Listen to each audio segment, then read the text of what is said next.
Hi everyone, this is T Dinesh Kumar. In this video, I am going to explain you about the GPS used for spaceborne applications. The outline is that introduction, which has C Seaster spacecraft, JPL micro GPS, Space Hub Universal System SHUCS, TMSAT, SACA, TSX-5, ISS, SIGI, AMSAT GPS, Spartan Pivot. Conclusion.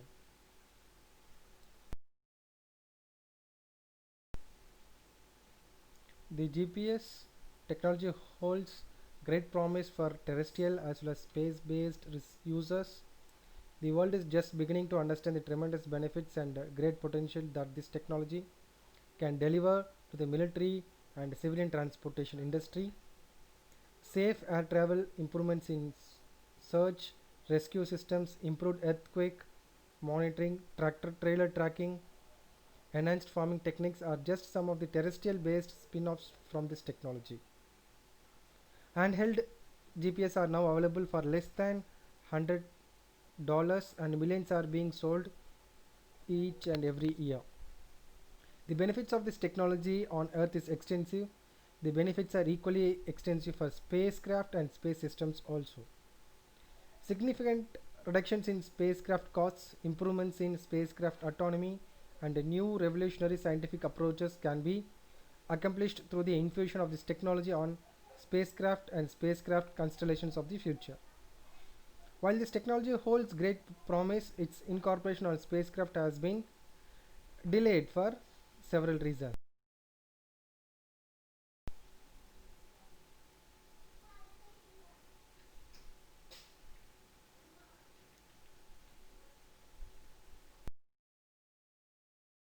Yeah. Here is the aircraft which can be measured about 10 to 20 centimeters. We have a Grace 20 centimeter to 8 centimeter relatively. We have another satellites 10 to 20 centimeter. Surveillance, we have Jason 1 at 10 centimeters and the GPS at 10 to 20 centimeters above the wavelengths. So we can see that at what distance they are being placed. So 0.1 kilometer, 1 kilometer, 10, 100, 1000, 10,000 kilometers. So this is how the satellites are being placed and how the GPS measurements are being done. Seamless global coverage, unparalleled accuracy on the ground, in the air and in the space, redundant and secure operations, no single points of failure, services for critical operations worldwide including GPS performance monitoring. The table where this spaceborne GPS receivers are being implemented. So the receivers flow in space. So what are the different systems that are being deployed with how many channels, the frequency, number of antennas being used, and its capabilities is being listed here. So the Motorola Viceroy with 12 channel single frequency having 2 antennas are capable of navigation and timing. Motorola Monarch with 12 having dual precision Y frequency with 2 antennas can be used for filtered navigation, timing, and radiance hardened. Collins MEA GRS with 5 channels, dual precision or Y codes in with single antenna navigation and timing. SSL Tensor with 9 channels, frequency single with 4 antennas. It defines or it can manage altitude, filtered navigation, timing, radian hardens. AOA Turbostar with 8 channels, dual P, antennas 1, precision navigation, timing, PNP codeless. Trimble TANS Vector 6 channels, frequency single, antennas 4, altitude navigation timing can be done. JPL Micro GPS which has no limits of channel with single frequency, antennas 1, bit grabber, post processed navigation is the capability of that. So the current developments is Honeywell Trimble GSFC SIGA with 12 channels, single frequency, having 4 antennas, altitude, navigation, timing. GSFC Pivot 24 channels, single 2x4, 2 antennas or 4 antennas can be used. for filtered navigation, timing and altitude option. SSTL GPS with 12 channels or 24 channels single frequency. If it is 12 channel 2 antennas, if it is 24 channel 5 antennas, used for determining altitude, filtered navigation and timing. So APL or timed GNS, 12 to 72 channels single frequency with 2 antennas, filtered navigation, timing and radiant hardened. JPL slash GSFC or Stanford University GPS on a chip with 12 channels, dual frequency, 4 antennas being used, precision navigation, timing and altitude.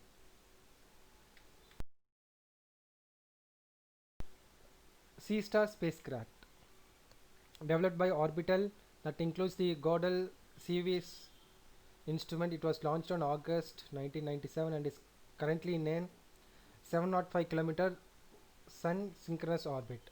With a 12 channel 2 antenna Motorola Viceroy receiver was flown on this mission to support mission orbit determination and vehicle timing. The use of a GPS on this mission was not actually a flight experiment but a mission critical capability. Prior to the flight, Motorola and Orbital recognized the need to fully understand and characterize how the receiver would perform in space. They requested the use of GSFC GPS facility to independently validate the Viceroy receiver performance. The GSFC GPS facility employs a 40 channel Nortel GPS simulator. The Viceroy was put through a battery of tests which proved to be critical in improving the receiver's performance. As a result of this testing, software modifications were made prior to the flight, which have permitted Seastar spacecraft to provide outstanding Earth science measurements. So there is an error in that. It's a spacecraft, CRAFT, wherever it comes. Seastar spacecraft. Thus, pre-flight testing of a GPS in a simulator environment is crucial when the gravity of GPS in a simulator environment is crucial when the receiver is to be used as a critical navigation device. Next is the Jet Propulsion Laboratories GP Micro GPS. So the first flight of JPL Micro GPS receiver was on the Student Nitric Oxide Explorer SNOE spacecraft, which was launched on February 1998. Pre-flight simulations indicated post-process navigation errors on the order of 100 meters when the receiver acquires data approximately every 30 minutes. Flight operation of the micro GPS was quite successful. Specific results of the micro GPS operations and performance on SNOE are described in the paper in Space Application Sessions of ION GPS 98. For further reading, you can refer them.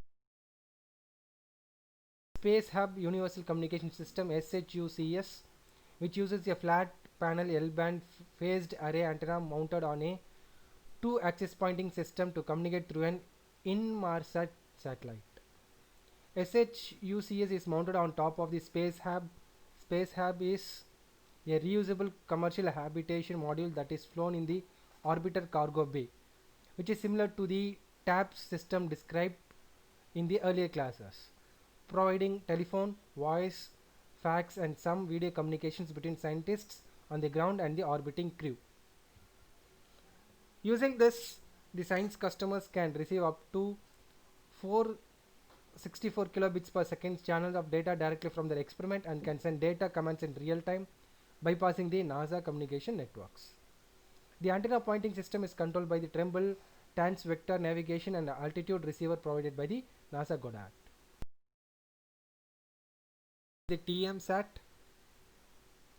which is Technology Transfer Microsatellite, which was launched in 1998, representing the first flight of SSTL SDR receiver constructed for Thailand. The primary objective of the flight experiment is to validate the use and autonomous operation of the SSTL SGR receiver for navigation and timing functions, which utilizes the SDR receiver in a 2-antenna configuration. With the primary objective of the experiment were successful, the GPS team at SSTL expects to perform some limited phase difference measurements with the SDR to understand the abilities and limitations of the receiver to sense vehicle altitudes. A similar flight experiment is planned to be launched on board the Twingsat micro satellite that SSTL is developing for Malaysia. which is currently awaiting shipment for launch. The next step in the SSTL SDR development process is the first flight of the full up 4x5 antenna receiver, which is planned for installation on the UOSat satellite receiver. The table where this spaceborne GPS receivers are being implemented. So the receivers flow in space. So what are the different systems that are being deployed with how many channels, the frequency, number of antennas being used, and its capabilities is being listed here. So the Motorola Viceroy with 12 channel single frequency having 2 antennas are capable of navigation and timing.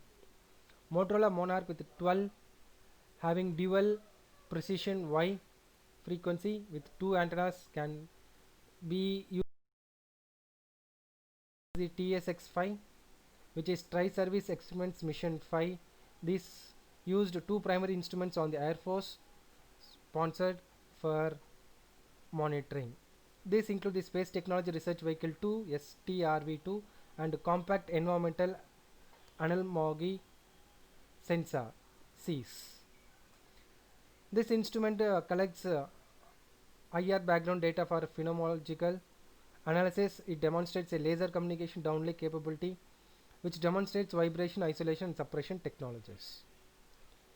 This is a space environmental scanner where the spacecraft bus is being developed and integrated at the OSC or CTA facility in Virginia. To ensure that the above instruments realize their scientific and engineering objectives, a Trimble TANS vector receiver is incorporated on the spacecraft as a primary engineering sensor. This TSX-5 bus integration is being utilized in one antenna configuration to provide real-time orbit determination, autonomous orbital element generation, and the real-time synchronization of the spacecraft clock. Next is the ISS SIGI, so which is Space Integrated GPS on International Space Station with Crew Return Vehicle (CRV). In addition to this SHUCS2 experiment, which included a SIGI Space Integrated GPS INS receiver, the Joint Space Center was planning a series of Space Shuttle Detailed Test Objective (DTO) flights of the SIGI inertial navigation systems. The first of this was planned for STS-97 in August 1999. On this flight, this ISS SIGI would be mounted in the orbiter middeck, which will define the use of the GPS antennas mounted in the orbiter body to measure positioning, velocity, time, data during the shuttle ascent, entry, and on orbit period. The GPS only and blended INS solutions will be evaluated during this DTO. Since the orbiter antennas will be used, GPS based altitude determination will not be accomplished on this flight. Subsequent to the DTOs, the expectation of the validation of SIGI altitude and navigation solutions for both the space station and crew return vehicle configurations was done. Next is the AMSAT GPS, Amateur Satellite Corporation, which had given 3D, which is the latest long series of satellites built by Amateur Satellite Corporation, which is a typical AMSAT satellite that is being built almost entirely by worldwide volunteer staff of amateur radio operators and satellite enthusiasts from AMSAT, the NASA Goddard Space Flight Center, and other throughout the world. The Phase 3D satellites was planned for launch as a secondary payload on Ariane 5 flight in 1999. The AMSAT GPS experiment will be the first long duration experiment to study the use of GPS signals above the GPS constellation. AMSAT Phase 3D will be in a 4,000 cross 47,000 kilometer Molniya orbit, its apogee well over the 20,000 kilometer altitude of the GPS satellites. In addition to providing further long-term real-time GPS altitude and orbit determination experience, the AMSAT GPS experiment will be able to map the GPS constellation signal patterns available above the constellation, as well as give an understanding of the robustness, limitations of making use of this GPS in this region. And pivot. The first flight of GSFC pivot receiver was planned in Spartan 251 spacecraft, where the Spartan 251 is a collaborative GS-FC Air Force mission. The primary objective was to demonstrate the capabilities of Spartan 50 series spacecraft bus, including the GPS receiver, to deploy two Air Force spacecrafts from the Spartan 251, where this is currently planned for the year September 1999, and the experiment demonstrated the autonomous orbit determination and time capabilities of Pivot. So to improve the real-time navigation accuracy of Pivot, the GPS enhanced orbit determination experiment GOD software was incorporated in the receiver. The GPS enhanced orbit determination experiment provided navigation accuracy of the order 10 meters. In addition to the engineering objectives of the experiment, a joint GSFC Langley Ocean Reflection Science experiment was planned on this flight using the Pivot GPS receiver. Advanced Formation Flying EO1. So the primary objective of this was on the New Millennium Program NMP Earth Orbiter 1 EO1 mission to demonstrate onboard autonomous navigation and formation flying control between EO1 and Landsat 7 spacecraft.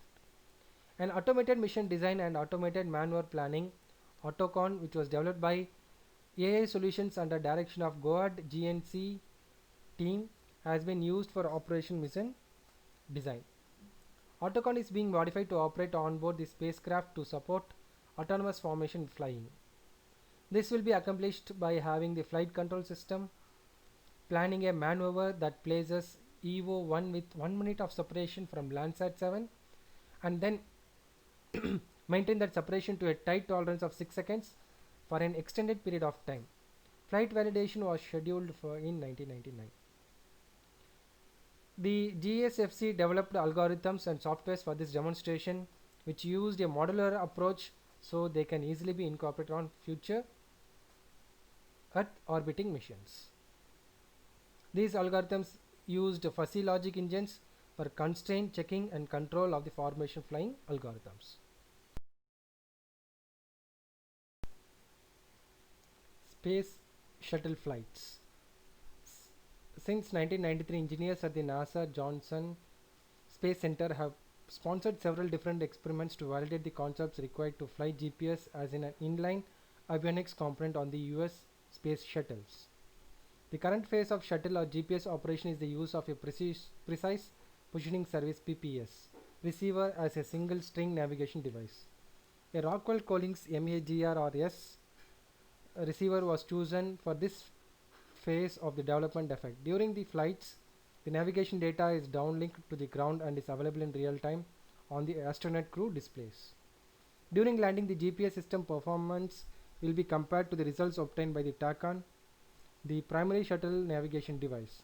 The single string GPS system is currently incorporated on 3 shuttles: Discovery, Atlantis and Endeavour. Next is the timed thermosphere, ionosphere, mesosphere energetics dynamics. Spacecraft mission was planned for launch in May 2000. The timed spacecraft is being developed by the Johns Hopkins University Applied Physics Laboratory APL for NASA GSFC. Onboard timed will be the first flight mission of the APL GNS spaceborne GPS receiver. So the timed spacecraft mission was to use GPS as a primary navigation and timing sensor. The position, velocity, timing data and the filtered orbit determination solutions will be sensed on the GNS and telemetred to the ground for engineering evaluation. Next is the conclusion. The significant costs, power and weight savings as well as enhanced vehicle autonomy are expected from exploiting GPS technology in future space vehicles. Several spaceborne GPS receivers have been developed and several others are being developed to ensure that future spacecraft and constellations of spacecraft can operate with minimal ground intervention. So a combined industry, university, government team of partners have defined the vision and direction for space GPS and are implementing this vision in the most cost-effective manner depending upon the application.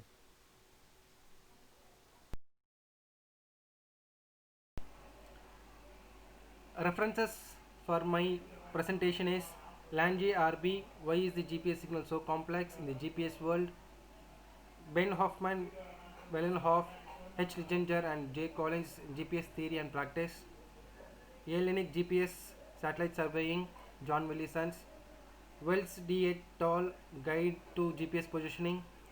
Kaplan E. Understanding GPS principles and applications. Shaw M.K. Sandhu and Turner, modernization of the global positioning system. Langley R.B. the mathematics of GPS. Conley R.F. Life after selective availability. B. Parkinson, J. Springer Jr., GPS theory and applications. A. Klunsberg and P.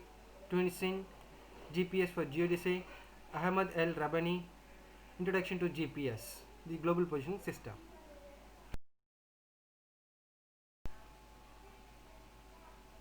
GPS for Dummies by Joel McNamara 2008. Understanding GPS Principles and Applications by Elliot Kaplan and Christopher Haggerty. Applications of GPS website.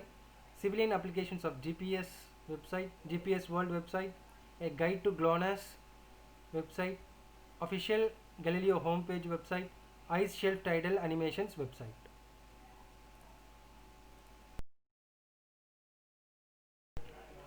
For any questions, you can comment in my comment box.